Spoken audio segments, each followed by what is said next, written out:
अब बिहार से वोट नहीं मिलता, जातियों से वोट। ये नाकामयाबी सिर्फ नीतीश जी की नहीं है, ये एनडीए की सरकार की। बिहार की सबसे बड़ी कमजोरी जो बन गई है, जिसका पॉलिटिकल पार्टीज ने सबसे ज्यादा फायदा उठाया है, वो बिहारी के तौर पर वोट करे, बिहारी के तौर पर सरकार बनवाए। यादवों की सरकार या भूमिहारों की सरकार या और दूसरी जातियों की सरकार ना बने। बिहार में ये बहुत प्रचलित हो गया है, सरकार जाति। हमारी राजनीति में चुनाव के बाद जनता की आवाज की तरफ बहरा हो जाना एक आदत सी है। नमस्कार, लाइव बिहार देख रहे हैं आप, आपके साथ मैं स्नेहा गुप्ता। आज हमारी मौजूदगी जिनके साथ है वो किसी परिचय के मोहताज नहीं है। आपको बता दें कि महात्मा गांधी के परपोते तुषार गांधी हमारे साथ खास बातचीत करने के लिए। पहले तो बहुत शुक्रिया बात करने के लिए। शुक्रिया नेहा जी, और आपके दर्शकों को नमस्कार जी। तुषार जी, आपका तो बिहार आना जाना लगा ही रहता है, रिश्ता भी काफी है। ये बताइए, बिहार में बदलाव जो हो रहे हैं कैसे देख रहे हैं? आपको लग रहा है बिहार अब बदल रहा है? बिहार को बदलना पड़ेगा, क्योंकि बिहार बहुत सालों से अटका हुआ पड़ा है। लोगों में जो असंतोष मुझे दिखाई दे रहा है वो ये दिखाता है कि जो बदलाव दिख रहा है वो सिर्फ ऊपरी है। जिनको ज़रूरत है उनके लिए अभी कुछ खास किया नहीं गया है। जो शिकायतें मैंने सुनी, जो लॉ एंड ऑर्डर की बातें मैंने सुनी, ये सारी बातों में ये लग रहा है कि अब बिहार को अंदर से ये महसूस हो रहा है कि बदलाव ज़रूरी है। जी। सरकार की अगर हम बात कर ले, क्या लग रहा है सरकार कहाँ विफल हो गई है? सरकार विफल उस जगह हो रही है कि जहाँ जो आखिरी इंसान है हमारे समाज के, जो आखिरी तबका है, वहाँ तक उनके जो सारी पॉलिसीज हैं, उनकी जो सारे कार्य हैं, उनका असर उनके तक पहुँचा नहीं है और उनको उसका फ़ायदा मिल नहीं रहा। दूसरा, एक बिहार की सबसे बड़ी कमजोरी जो बन गई है, जिसका पॉलिटिकल पार्टीज ने सबसे ज़्यादा फ़ायदा उठाया है, वो बिहार की जो इलेक्टोरेट है, जो वोटरी है, वो पूरी जातियों में ऐसी बांट दी गई है कि अब बिहार से वोट नहीं मिलता, जातियों से वोट, जाति के आधार पे राजनीति भी। तो राजनीति पूरी उसके आधार पे होती है, और उसके आधार पे होती है इसलिए उन जातियों का के लिए काम करने वाली सरकार आती है। तो बिहार ने अब ये सोचना पड़ेगा कि हम बिहारी के तौर पर वोट करें, बिहारी के तौर पर सरकार बनवाए। यादवों की सरकार या भूमिहारों की सरकार या और दूसरी जातियों की सरकार ना बने। बिहार में ये बहुत प्रचलित हो गया है, सरकार जाति। वो अब नहीं रहना चाहिए। अब बिहार की एक यूनाइटेड आइडेंटिटी होना बहुत ज़रूरी है, और बिहार की तरक्की तब होगी जब बिहारी अपने आप को इस राज्य का घटक समझ के जिएगा और काम करेगा, एक जाति का प्रतिनिधि नहीं। जी। अगर हम बिहार की राजनीति की बात करें तो दो ही मुख्य धारा है, एनडीए और इंडिया गठबंधन। आपको क्या लगता है दोनों में से बेहतर कौन है, और किनको, क्या तेजस्वी यादव को मौका देना चाहिए? क्योंकि लगातार वो भी कह रहे हैं कि एनडीए की सरकार काम नहीं कर रही है।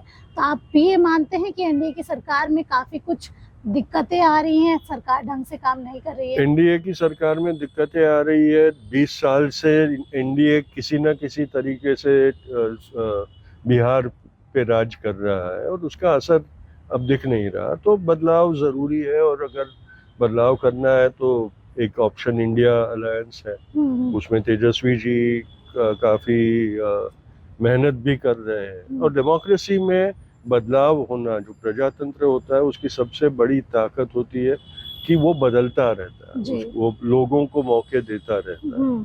तो इस तरह से भी मैं ये नहीं कहता कि कोई एक चेहरा ही होना चाहिए। ऐसी हमारे अंदर डायनामिज्म होनी चाहिए कि ज़रूरत के मुताबिक जो सबसे बेहतर होता है उसको हम चुने। तो मुझे लगता है कि अब एनडीए को 20 साल का पर्याप्त समय दे दिया गया है। बदलाव लाकर उस बदलाव को भी एक उनकी भी परीक्षा हो जानी चाहिए। सबसे बड़ा सवाल ये भी है, अगर हम आपको लेके बात करें तो आप किसका समर्थन कर रहे हैं? इंडिया? हम इंडिया अलायंस का समर्थन करते हैं। राजनीति में एंट्री करने वाले हैं? नहीं। नहीं। मैं राजनीति में एंट्री नहीं करना चाहता हूँ, पर समाज का आवाज राजनीति में बुलंद हो इसके लिए काम करना चाहता हूँ।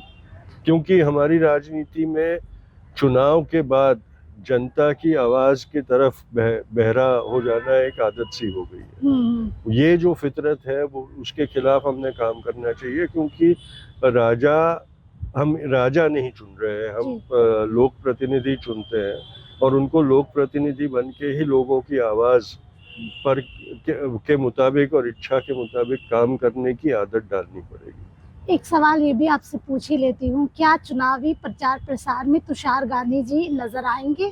हाँ, मैं रहूँगा, और मैं जो सामाजिक कार्यकर्ता है उस तबके के साथ काम कर रहा हूँ। मैं पॉलिटिकल पार्टीज के साथ काम नहीं कर रहा हूँ। हमारा फायदा एक इंडिया अलायंस को होगा, हमारे काम का फायदा इंडिया अलायंस को रहेगा।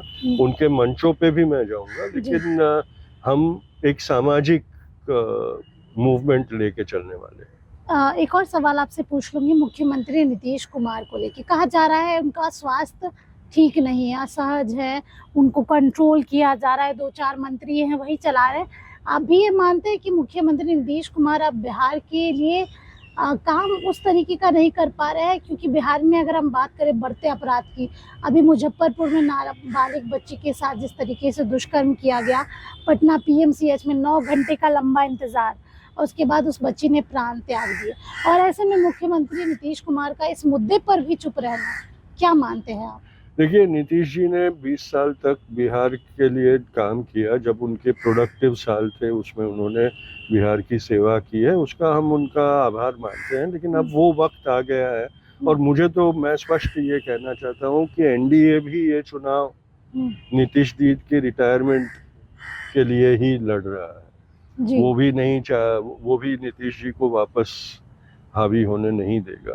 तो तोड़फोड़ की जो उनकी नीति होती है उसके तहत वो नीतीश जी का जो ताकत है उसको कम करने, और यही सारी साजिशें चल रही है उनके स्वास्थ्य के बारे में लोगों में बात छेड़ना, उनके नाकामयाबियों के बारे में बात छेड़ना। तो ये नाकामयाबी सिर्फ नीतीश जी की नहीं है, ये एनडीए की सरकार की है। ये बात जनता ने समझनी चाहिए। मुझे लगता है कि अब नीतीश जी सीनियर पॉलिटिशियन का रोल निभाए, एक्टिव पॉलिटिशियन का ना निभाए। बिहार के युवा चेहरों में बात करें तो इन दिनों चिराग पासवान की भी काफी चर्चा होती है, और कहा जा रहा है प्रेशर पॉलिटिक्स भी कर रहे हैं, मुख्यमंत्री भी बनना चाहते हैं, पोस्टर लगातार लगते आए हैं। कैसे देख रहे हैं चिराग पासवान? आप लगता है आपको कि वो बिहार का भविष्य बन सकते हैं? देखिए, डेमोक्रेसी में कोई भी आदमी जो पॉलिटिकली एम्बिशियस हो वो एक पर्याय बन सकता है, इसमें किसी के रोक टोक नहीं है।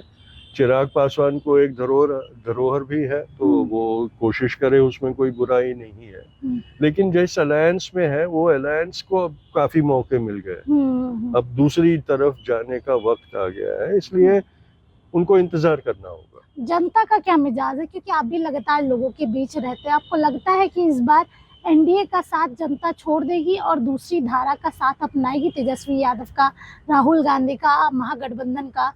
पिछली बार की तरह इस बार भी अगर चुनावी प्रक्रिया में गड़बड़ी ना की जाए तो मुझे लगता है जनता की जो चाह है वो बदलाव के लिए है, और वो बदलाव के लिए वोट देंगे। अब हमने ये सुनिश्चित करना है कि जनता का जो जनाधार पड़े उसी का असर सरकार बनाने तक चले, और उसको मैनिपुलेट ना किया जाए। क्योंकि हमने पिछले कई चुनावों में और हरियाणा, महाराष्ट्र वगैरह चुनावों में हमने देखा है कि किस तरह एक हवा जो चल रही थी उसका रुख अचानक रिजल्ट के टाइम पे बदल दिया गया, और पूरी चुनावी प्रक्रिया पे सवाल उठाना एक जायज बात बन गया। तो ऐसा बिहार में ना हो, इसके लिए हमने चौकन्ना रहना पड़ेगा। जी, इस बार आप आए तो आप बापू टावर भी गए थे। हाँ। आप महात्मा गांधी जी के परपोते हैं, जब वहां गए तो कैसा लगा, क्या माहौल लगा? क्योंकि आप खुद ही उस परिवार से आते हैं जिसके बारे में आजकल के बच्चे पढ़ते हैं, लगातार पढ़ाई लिखाई के दौर में तो महात्मा गांधी जी का नाम आता ही है। आपको कैसा लगा, और आपने अपने परदादा से क्या कुछ सीखा है जो आप अपने जीवन में अप्लाई करते हैं? बापू टावर की जो मैंने कल एक विजिट की, बहुत संक्षिप्त विजिट थी क्योंकि मेरे पास समय नहीं था, पर बहुत प्रभावशाली रहा। मुझे बहुत अच्छा लगा कि इतनी अच्छी तरीके से उसे बनाया गया है और उसमें जो प्रदर्शनी लगाई गई है वो इतनी समझबूझ के साथ लगाई गई है। इसके लिए मैं मुख्यमंत्री नीतीश कुमार का बहुत आभारी हूँ कि उन्होंने पर्सनली ये काम करवाया और इतनी बेहतरीन टीम उन्होंने वहाँ लगाई है जो अब उसे चला रही है। जी। इसी तरह से वो चलता रहे, ये मेरी आशा है कि चुनाव का रिजल्ट कुछ भी आए, पर वो बापू टावर जैसी चीज को, जो एक शिल्प है, उसको इसी तरह से चलता रखे। इसके लिए ज़रूरी है कि सरकार उसके कुछ उपक्रम बनाए कि जिससे बापू टावर सरकार की मर्जी और सरकार की ज़रूरतों के परे जाकर अपना काम कर सके। तो नीतीश जी की मैं इसके लिए ज़रूर प्रशंसा करूंगा कि उन्होंने एक बेहतरीन म्यूज़ियम बनाया है जिससे आने वाली पीढ़ियों को जो सही गांधी है वो समझने में सहूलियत होगी और वो लोग बापू की तरफ आकर्षित होंगे वापस। और जिस तरह से एक व्यक्ति और एक विचारधारा दोनों को लेके वो म्यूजियम बनाया गया वो बहुत प्रशंसनीय है। अब आने वाले दिनों में हम मेरे चुनाव में जो काम करने वाला हूँ उसके लिए अगले महीने में हम एक यात्रा करेंगे और शुरुआत उसकी चंपारण में मैं करूँगा। 2 दिन की वहाँ यात्रा करके भितिहरवा से मोतिहारी की, और फिर कुछ जो कमिश्नरी है उनमें जाकर वहाँ भी हम यात्रा करेंगे। तो अगले महीने में 12 तारीख से लेकर 20 तारीख तक हमारी वो यात्रा चलेगी। वो शुरुआत होगी बिहार में चुनावों में कार्य करने के लिए जनता से कांटेक्ट की वो शुरुआत हम वहाँ से करेंगे। जी। तो देखिए, सीधे तौर पे बिहार की राजनीति और महात्मा गांधी के परपोते से हम बात कर रहे थे और आपको बताया कि इस बार बिहार में काफ़ी कुछ बदल सकता है और जनता का मिजाज क्या कुछ है। आप बनी रहिए हमारे साथ, तब तक के लिए बहुत बहुत शुक्रिया।